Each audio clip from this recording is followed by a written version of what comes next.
Chapter 3 of The Warden. This recording is in the public domain. Recording by Jessica Louise. The Warden by Anthony Trollope. Chapter 3. The Bishop of Barchester. Bold at once repaired to the hospital. The day was now far advanced, but he knew that Mr. Harding dined in the summer at 4, that Elinor was accustomed to drive in the evening, and that he might therefore probably find Mr. Harding alone. It was between 7 and 8 when he reached the slight iron gate leading into the precentor's garden, and though, as Mr. Chadwick observed, the day had been cold for June, the evening was mild and soft and sweet. The little gate was open. As he raised the latch he heard the notes of Mr. Harding's violoncello from the far end of the garden, and advancing before the house and across the lawn he found him playing, and not without an audience. The musician was seated in the garden chair just within the summer house, so as to allow the violoncello, which he held between his knees, to rest upon the dry stone flooring.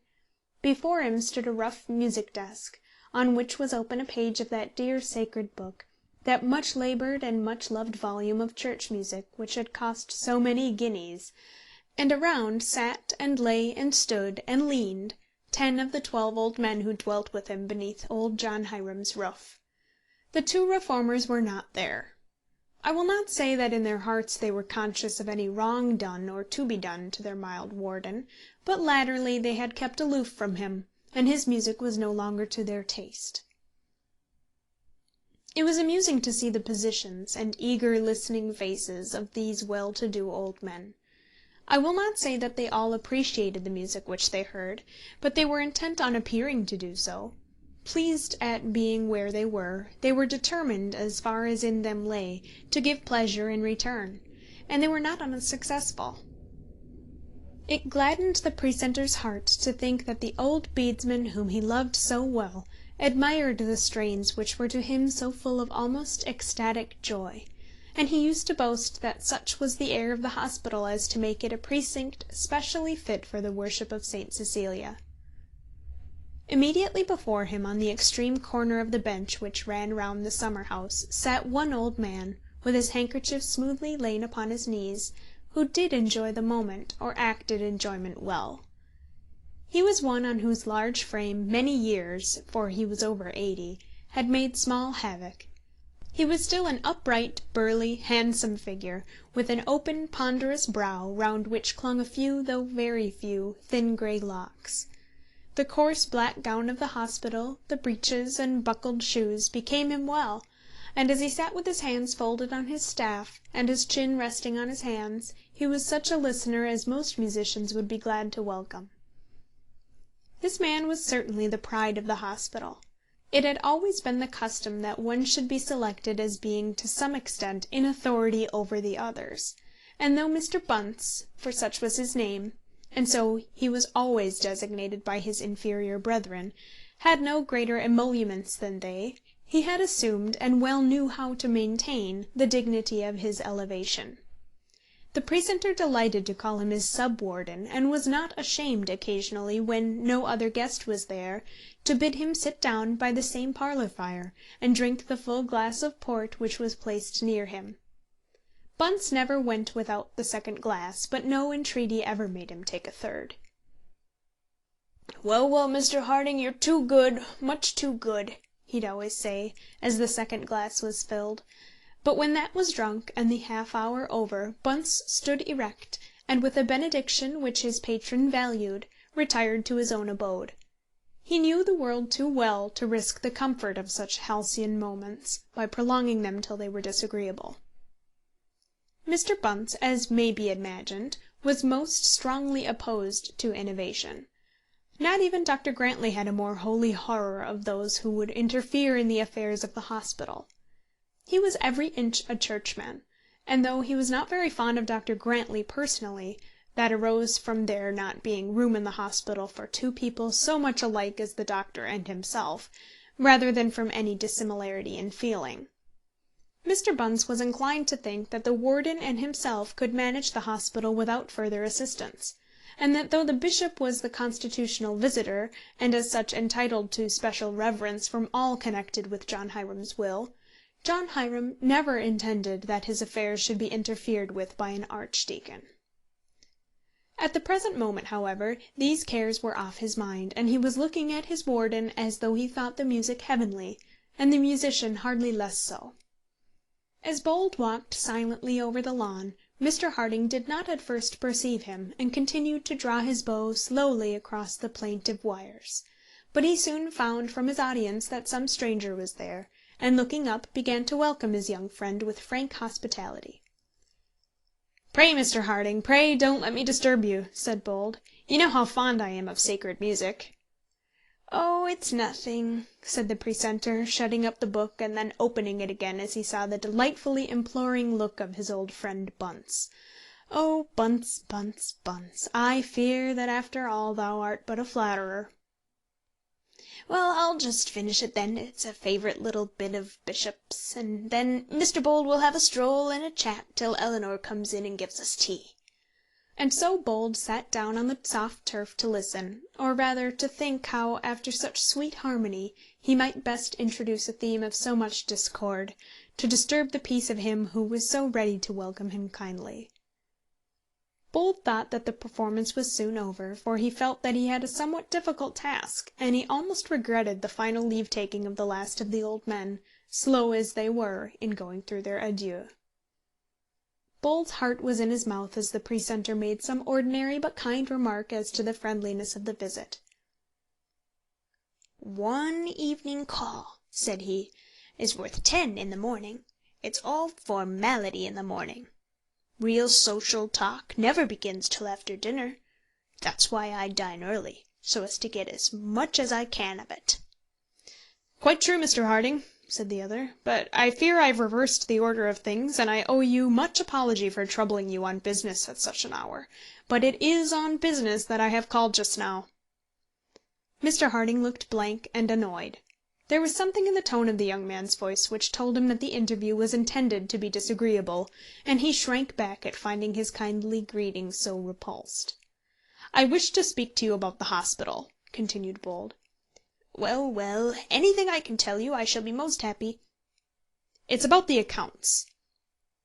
"Then, my dear fellow, I can tell you nothing, for I am as ignorant as a child. All I know is that they pay me £800 a year. Go to Chadwick, he knows all about the accounts. And now tell me, will poor Mary Jones ever get the use of her limb again?"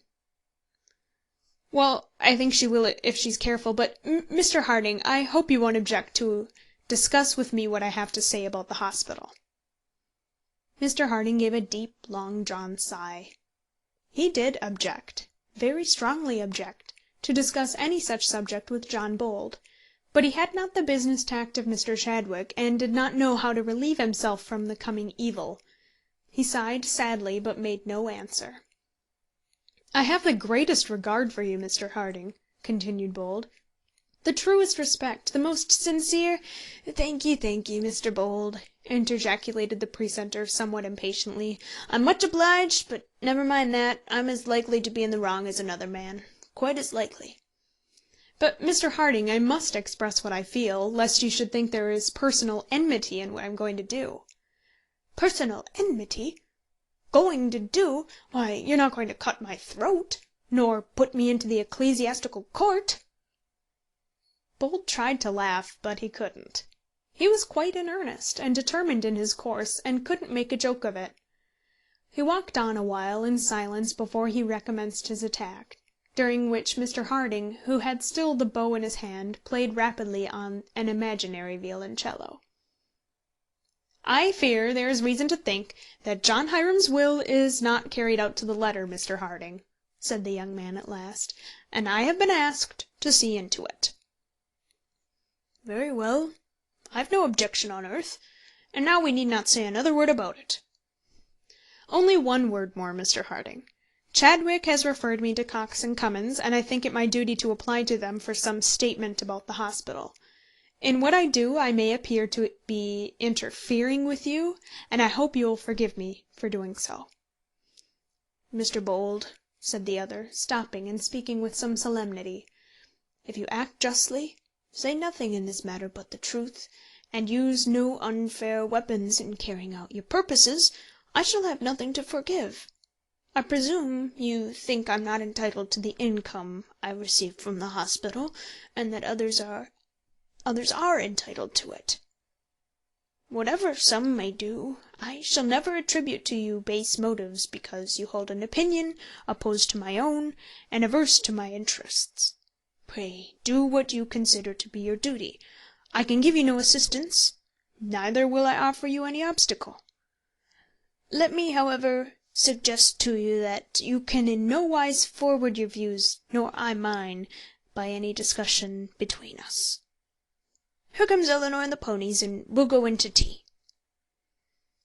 Bold, however, felt that he could not sit down at ease with Mr. Harding and his daughter after what had passed, and therefore excused himself with much awkward apology, and merely raising his hat and bowing as he passed Eleanor in the pony chair, left her in disappointed amazement at his departure. Mr. Harding's demeanour certainly impressed Bold with a full conviction that the warden felt that he stood on strong grounds, and almost made him think that he was about to interfere without due warrant in the private affairs of a just and honourable man. But Mr. Harding himself was anything but satisfied with his own view of the case. In the first place, he wished for Eleanor's sake to think well of Bold and to like him, and yet he could not but feel disgusted at the arrogance of his conduct. What right had he to say that John Hiram's will was not fairly carried out? But then the question would arise within his heart, was that will fairly acted on? Did John Hiram mean that the warden of his hospital should receive considerably more out of the legacy than all the 12 old men together for whose behoof the hospital was built? Could it be possible that John Bold was right, and that the reverend warden of the hospital had been for the last 10 years and more the unjust recipient of an income legally and equitably belonging to others? What if it should be proved before the light of day that he, whose life had been so happy, so quiet, so respected, had absorbed £8,000 to which he had no title, and which he could never repay? I do not say that he feared that such was really the case, but the first shade of doubt now fell across his mind, and from this evening, for many a long, long day, our good, kind, loving warden was neither happy nor at ease. Thoughts of this kind, these first moments of such misery, oppressed Mr. Harding as he sat sipping his tea, absent and ill at ease. Poor Eleanor felt all was not right, but her ideas as to the cause of the evening's discomfort did not go beyond her lover, and his sudden and uncivil departure.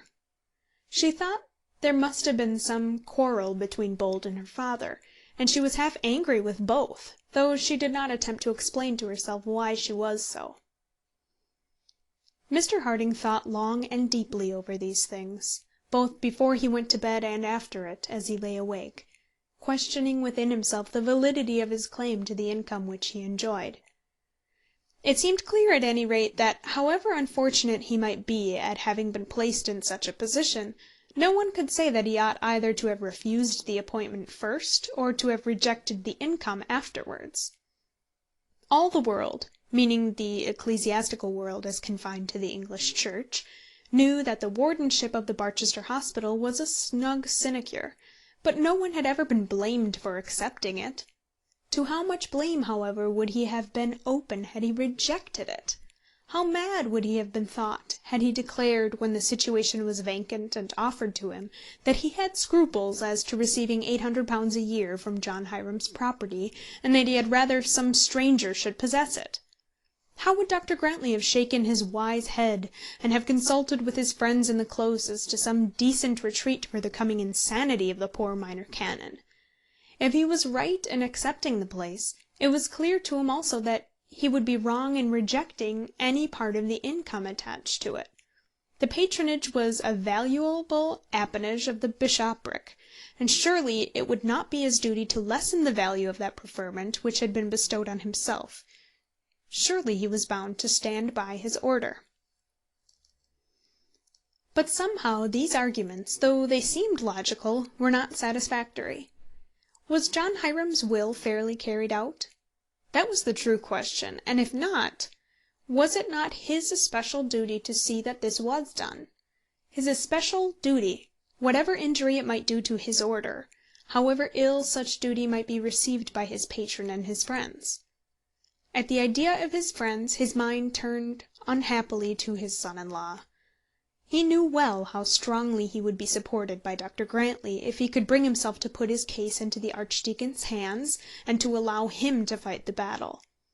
But he knew also that he would find no sympathy there for his doubts, no friendly feeling, no inward comfort.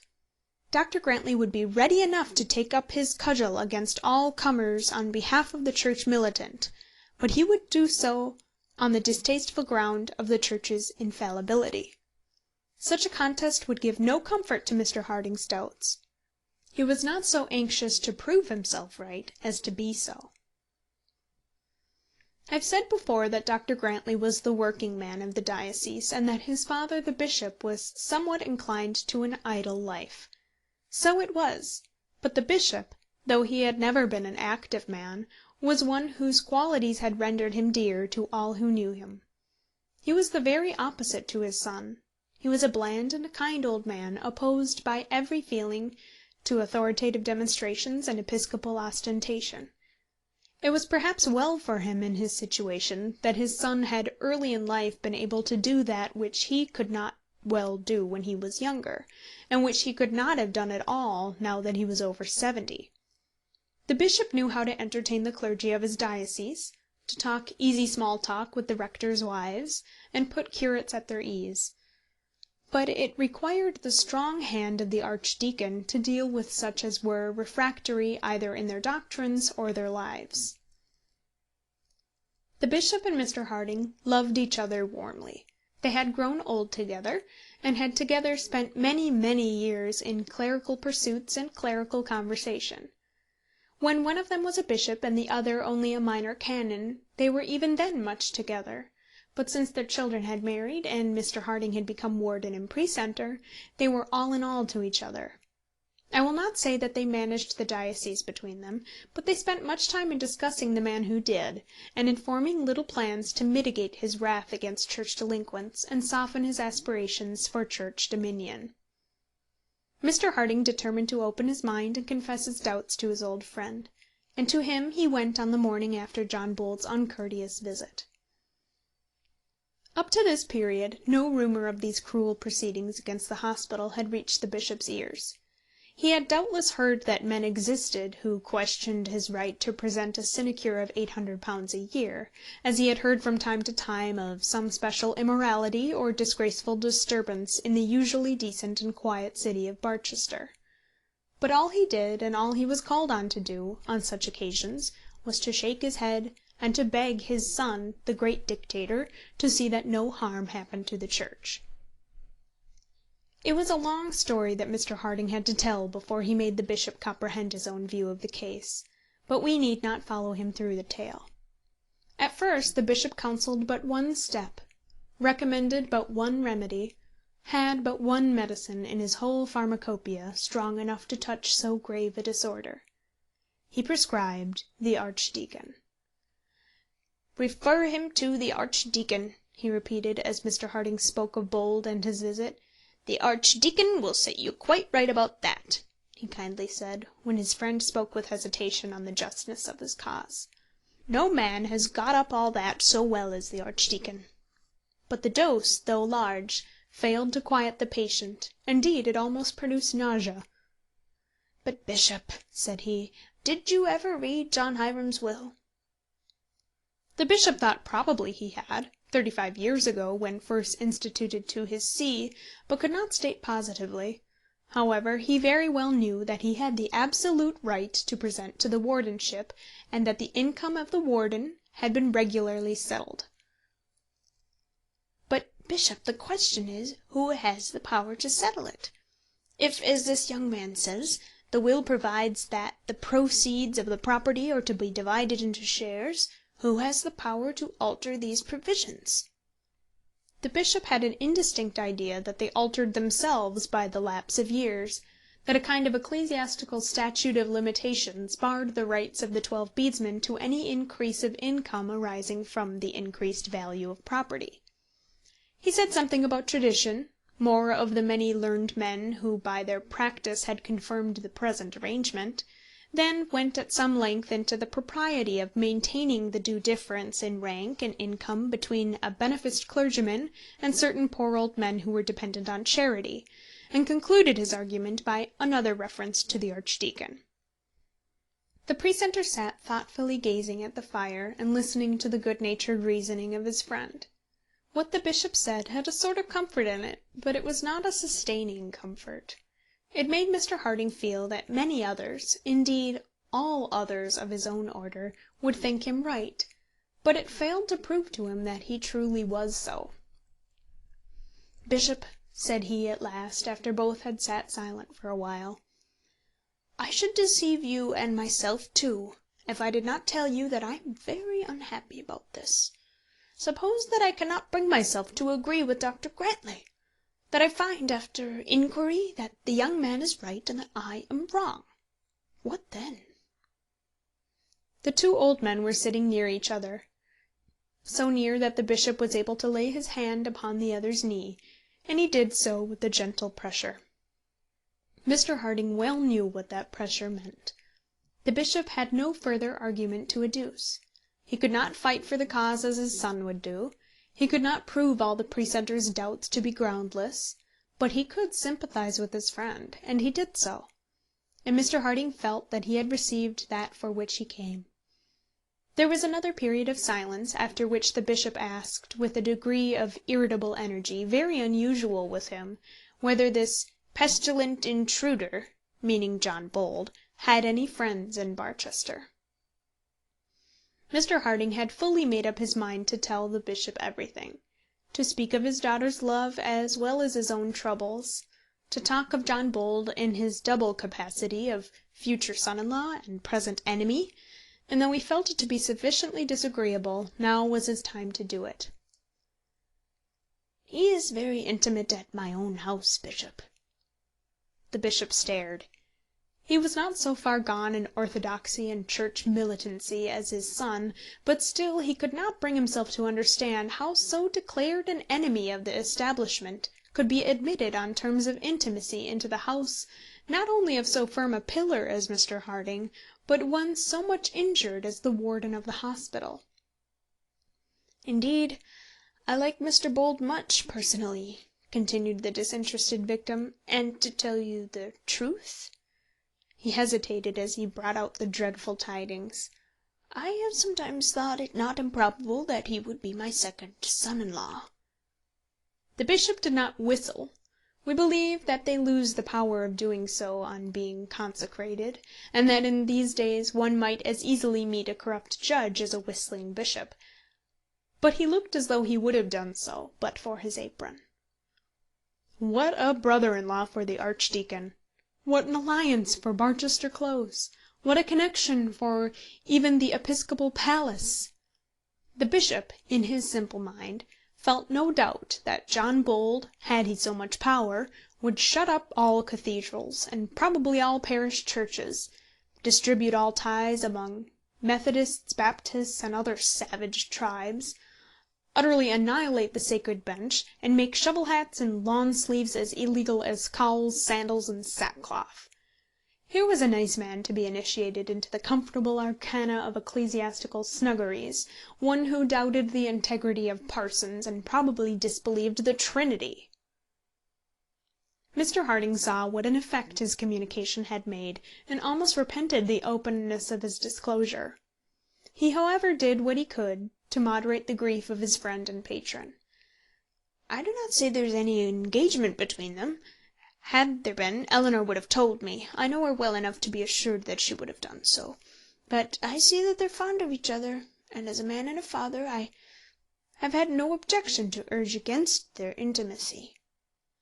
"But, Mr. Harding," said the bishop, "how are you to oppose him if he is your son-in-law?" "I don't mean to oppose him. It's he who opposes me.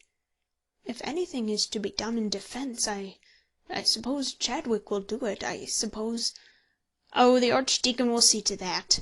Were the young man twice his brother-in-law, the Archdeacon will never be deterred from doing what he feels to be right."